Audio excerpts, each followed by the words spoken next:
अयोध्या में राम मंदिर में प्रथम तल पर राम दरबार की हुई जानकी हरमा की गई स्थापित। पूरे विधि विधान के साथ खास अभिजीत मुहूर्त में राम दरबार की हुई प्राण प्रतिष्ठा। 11:25 से 11:40 के बीच हुई राम दरबार की प्राण प्रतिष्ठा। अयोध्या और काशी के 101 आचार्य ने मंत्रोच्चार और विधि विधान के साथ प्राण प्रतिष्ठा संपन्न कराई। सीएम योगी आदित्यनाथ ने मुख्य अतिथि के तौर पर शिरकत की। सीएम योगी आदित्यनाथ ने की राम दरबार के समक्ष पूजा अर्चना। श्री राम जन्मभूमि मंदिर के प्रथम तल पर प्राण प्रतिष्ठा के अनुष्ठान से पहले पूजा अर्चना हुई। सुरक्षा उपकरणों से मंदिर की निगरानी की जा रही है। एसटीएफ, सीआरपीएफ, पीएसी समेत सिविल पुलिस के जवानों की टीम है तैनात। इस अवसर पर राम मंदिर को भव्य रूप से सजाया गया है। श्रद्धालु को लुभा रहा है राम मंदिर का दिलकश मंजर। अयोध्या में राम दरबार के प्राण प्रतिष्ठा में शामिल होने के लिए उमड़े श्रद्धालु। देश विदेश के हजारों श्रद्धालु अयोध्या में मौजूद। बेंगलुरु में चिन्नास्वामी स्टेडियम के बाहर भगदड़ में 11 लोगों की मौत, 33 लोग जख्मी। कर्नाटक सरकार ने मृतकों के परिवारों को 10-10 लाख के मुआवजे का ऐलान किया। सीएम सिद्धरामैया ने कहा कि स्टेडियम में 35,000 की क्षमता थी, लेकिन बाहर 3 लाख से ज्यादा लोग जमा हो गए। बीजेपी सांसद प्रहलाद जोशी ने कहा कि यह घटना उचित व्यवस्था और भीड़ प्रबंध की कमी के कारण हुई। सीएम सिद्धरामैया ने इस घटना पर महाकुंभ मेले में मची भगदड़ का उदाहरण दिया। पीएम मोदी ने इस दर्दनाक हादसे पर जताया दुख। जान गंवाने वालों के परिवार के प्रति व्यक्त की संवेदना। घायलों के जल्द स्वस्थ होने की कामना की। कर्नाटक उच्च न्यायालय ने घटना का संज्ञान लिया है। अदालत आज दोपहर 2:30 बजे मामले की सुनवाई करेगी।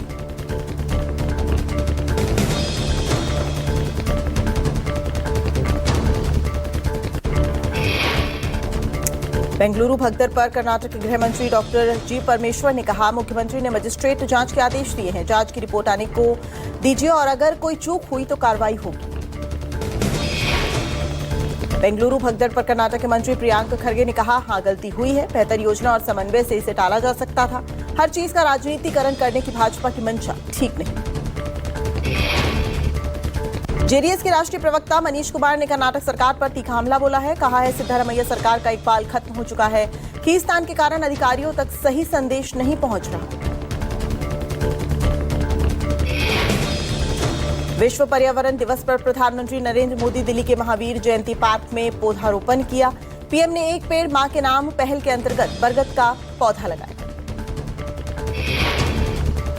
इस पहल का मुख्य उद्देश्य पर्यावरण की रक्षा और संरक्षण करना है, ताकि आने वाली पीढ़ियों के लिए एक स्वस्थ और सुरक्षित वातावरण हो सके सुनिश्चित। दिल्ली की मुख्यमंत्री रेखा गुप्ता ने नई दिल्ली स्थित एम्स परिसर में लगाया पौधा। एक पेड़ मां के नाम अभियान के तहत किया पौधारोपण। दिल्ली की मुख्यमंत्री रेखा गुप्ता ने नई दिल्ली स्थित एम्स में धानुका प्रतीक्षा क्षेत्र के उद्घाटन के लिए हवन और पूजा में हिस्सा लिया। सीएम रेखा गुप्ता ने कहा कि पिछले 10 सालों में एम्स की सारी व्यवस्थाएं सुधरी हैं। सीएम ने कहा कि मैं उस ग्रुप को बधाई देती हूं जिनकी वजह से आज सीएसआर में ये वेटिंग हॉल बना है। ये बहुत बड़ा वेटिंग हॉल है।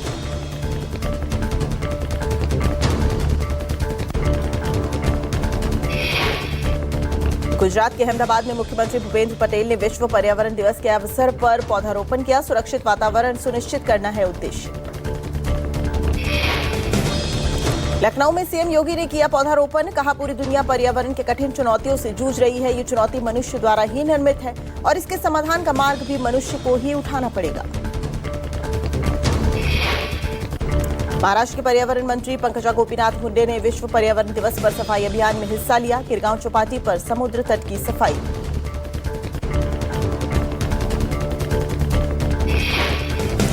संसद का मानसून सत्र 21 जुलाई से 12 अगस्त तक होगा। तारीख की घोषणा के बाद मानसून सत्र को लेकर सियासत गर्मा गई है। कांग्रेस नेता जयराम रमेश ने कहा, सवालों से भाग रही है सरकार। आज तक कभी 47 दिन पहले नहीं बताई गई थी सत्र की तारीख। संसदीय कार्य मंत्री किरण रिजिजू ने कहा, सरकार नियमों के तहत सत्र में किसी भी विषय पर चर्चा को तैयार है। ऑपरेशन सिंदूर से लेकर जस्टिस वर्मा के खिलाफ महाभियोग तक चर्चा को लेकर सरकार तैयार है। राहुल गांधी के सरेंडर वाले बयान पर अनुराग ठाकुर का हमला, कहा कुछ लोग ऐसे भी हैं जो भारत में रहकर पाक की भाषा बोलते हैं, देश में पाकिस्तानी एजेंडा और प्रोपेगेंडा फैलाते हैं। अनुराग ठाकुर बोले, पहले भी चाहे एयर स्ट्राइक हो या सर्जिकल स्ट्राइक, ऐसे लोग थे जो हमारी अपनी भारतीय सेना की कार्रवाई पर सवाल उठाते थे। अनुराग ठाकुर ने कहा, किसी भी विषय पर हम कभी भी चर्चा के लिए तैयार हैं, आने वाले सत्र में आप बात रखें, सबको पर्याप्त समय मिलेगा।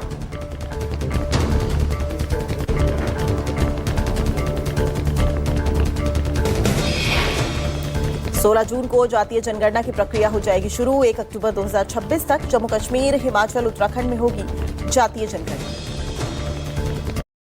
क्या आप भी गाना? बाकी हिस्सों में 1 मार्च 2027 को जातीय जनगणना होगी खत्म। 2 चरणों में होगी जातीय जनगणना। 21 महीने में देश भर में जातीय जनगणना पूरी कराई जाएगी। सरकार 16 जून 2025 को जनगणना और जातीय जनगणना से संबंधित अधिसूचना राजपत्र में प्रकाशित करेगी। इसी दिन से देश भर में जनगणना की प्रक्रिया की होगी आधिकारिक शुरुआत।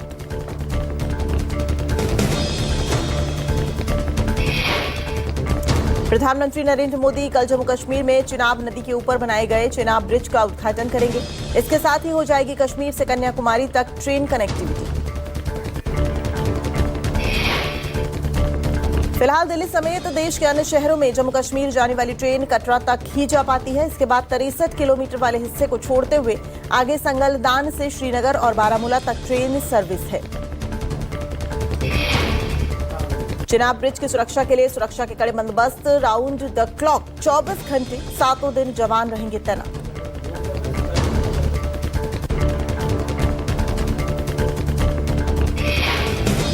कल जम्मू कश्मीर में पीएम के दौरे को लेकर जयराम रमेश ने कसा था तंज, कहा 22 अप्रैल को पहलगांव में हुए आतंकी हमलों के लिए जिम्मेदार आतंकी अभी तक पकड़े नहीं गए।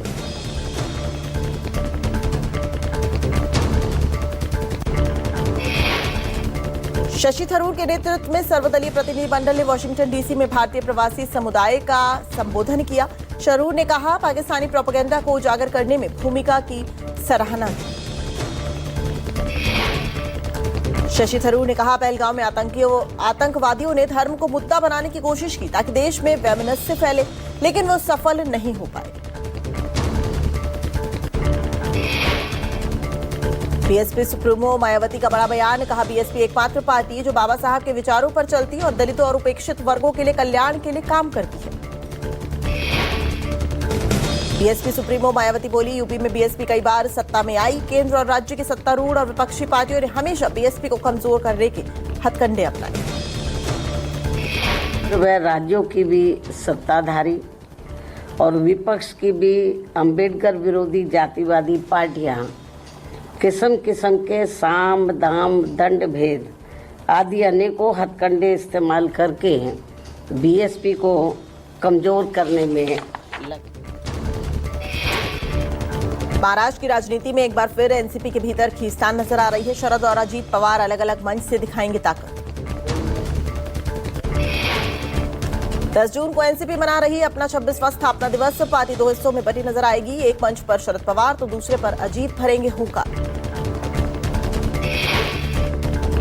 सूत्रों के मुताबिक दोनों पक्षों में कुछ वरिष्ठ नेता विनय के सख्त खिलाफ है। अजीत गुट के 3 और शरद गुट के 2 नेता एक होने के पक्ष में नहीं।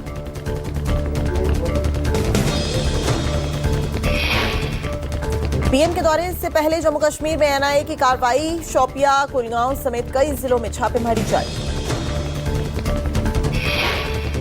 आतंकवाद के खिलाफ एनआईए का बड़ा एक्शन, टेरर लिंक मामले में 32 जगहों पर छापेमारी जारी। आतंकवादी संगठनों के ओवरग्राउंड वर्करों के खिलाफ रेड।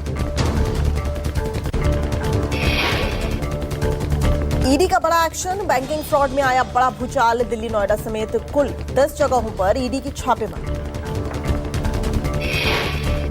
बैंक ऑफ बड़ौदा के साथ धोखाधड़ी मामले में जांच जारी। 190 करोड़ रुपए की धोखाधड़ी का आरोप। दिल्ली, नोएडा, गाजियाबाद, पानीपत समेत कई जगहों पर जांच जारी।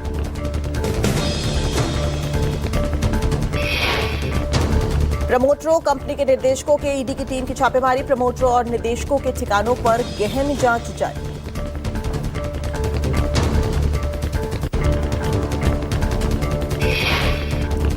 यूपी के संभल के सराय तरीन में अवैध प्लांटिंग और अतिक्रमण के खिलाफ अभियान। अवैध अतिक्रमण पर चला प्रशासन का बुलडोजर।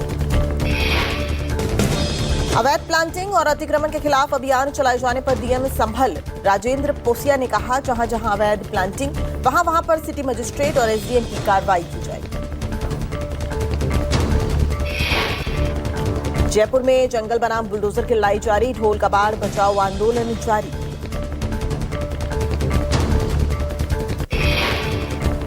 पीटू बाईपास के पास लगभग 100 एकड़ में फैला है ढोल का बाड़ का हरा भरा जंगल को कंक्रीट के जाल में तब्दील करने का आरोप। जंगल की जगह फिनटेक पार्क और पीएम यूनिटी मॉल बनाने की है योजना, राजस्थान राज्य औद्योगिक विकास निगम की है प्लान। पर्यावरण प्रेमियों के साथ ही स्थानीय लोगों ने भी शुरू किया विरोध, पिछले 1 महीने से आंदोलन कर रहे हैं ढोल का बाड़ संघर्ष समिति। आज से पूरी तरह से आम लोगों के लिए खुल जाएगा समृद्धि महामार्ग, आज सीएम फडणवीस अंतिम चरण का उद्घाटन करेंगे। 701 किलोमीटर लंबे Mumbai Nagpur super communication expressway खुलने से लोगों का सफर आसान हो जाएगा।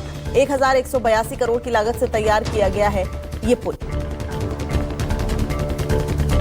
गोकुलधाम में स्पेशली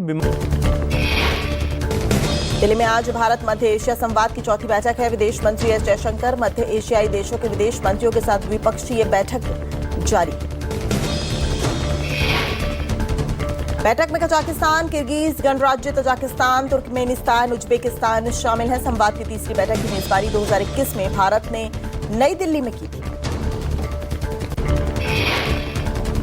तजाकिस्तान के विदेश मंत्री मुराद नूरतुलेयू के साथ एस जयशंकर की बैठक है। थोड़ी देर में तजाकिस्तान के विदेश मंत्री सिराजुद्दीन मेहरुद्दीन के साथ होगी बैठक।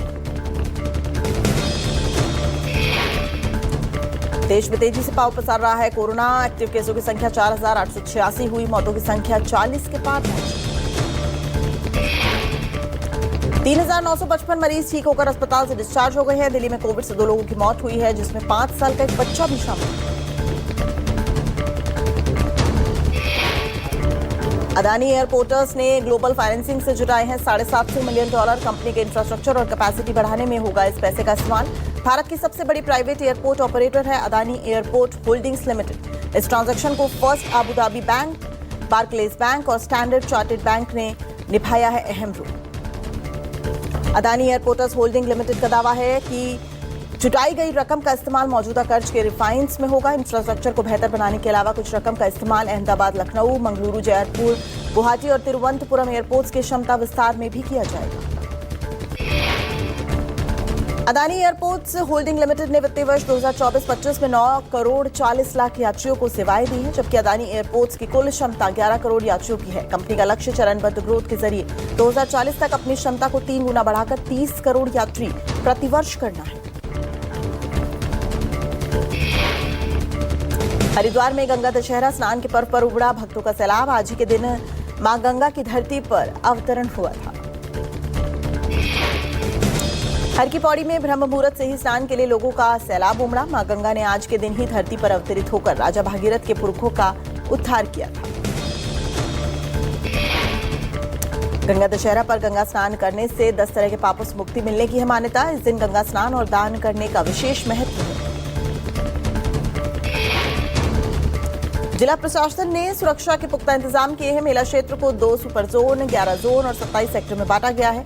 ट्रैफिक को लेकर रूट डायवर्जन भी किए गए हैं। दिल्ली में बीआरटी कॉरिडोर के पास हुई पुलिस मुठभेड़, पुलिस की गोलीबारी में 2 लोग घायल।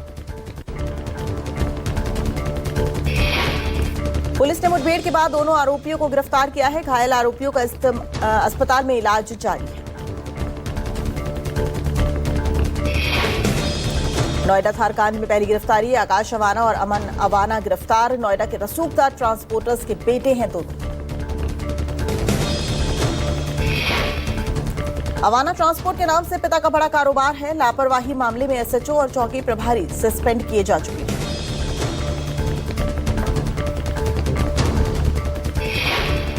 हरिद्वार से आया ममता को शर्मसार करने वाला मामला। महिला पर अपनी ही नाबालिग बेटी का उसके दोस्तों से यौन शोषण कराने का आरोप लगा है। बीजेपी महिला मोर्चा की पूर्व जिलाध्यक्ष है महिला। पुलिस ने मुकदमा दर्ज करके महिला और उसके एक दोस्त को गिरफ्तार किया है। एक अन्य आरोपी की तलाश जारी है। बीजेपी जिलाध्यक्ष आशुतोष शर्मा ने आरोपी महिला को पार्टी की प्राथमिक सदस्यता से निष्कासित कर दिया है। आरोपी महिला का अपने पति से काफी समय से विवाद भी चल रहा था। जम्मू के राजौरी में वन्य जीव संरक्षण विभाग की टीम ने तेंदुए को घायल अवस्था में पकड़ा। एलओसी के पास सीमावर्ती गांव नंबलान के स्थानीय ग्रामीणों के साथ मिलकर तेंदुए को पकड़ा गया। वन्य जीव संरक्षण टीम द्वारा तेंदुए को पकड़ने का शुरू किया अभियान। तेंदुए के मांडा जम्मू स्थित पशु अस्पताल में इलाज जारी है।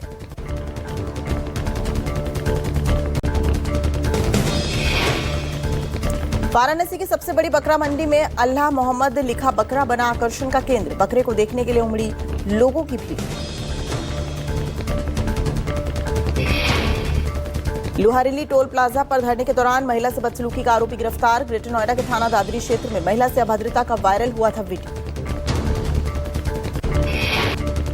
नोएडा में निजी यूनिवर्सिटी के पास लड़कों ने कार से खतरनाक स्टंट किया। स्टंटबाजी के आरोप में 2 लोगों को गिरफ्तार किया गया। आगरा में इलाज के दौरान 2 किशोरियों की हुई मौत। अब तक कुल 6 बच्चियों की जा चुकी है जान। मौके पर यमुना में डूबने से हुई थी 4 किशोरियों की मौत। गंभीर हालत में 2 किशोरियों को इलाज के लिए भेजा था अस्पताल।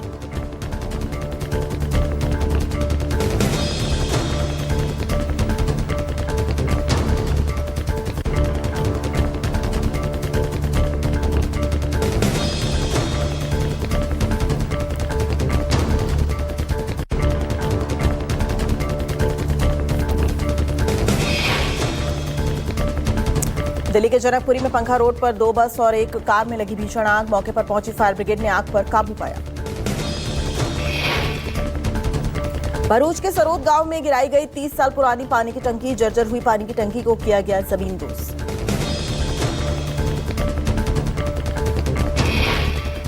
अमेरिका में 12 देशों के नागरिकों की एंट्री बैन। ट्रंप बोले खतरनाक लोगों से देश को बचा रहे हैं। 7 और देशों पर आंशिक रोक लगाई गई।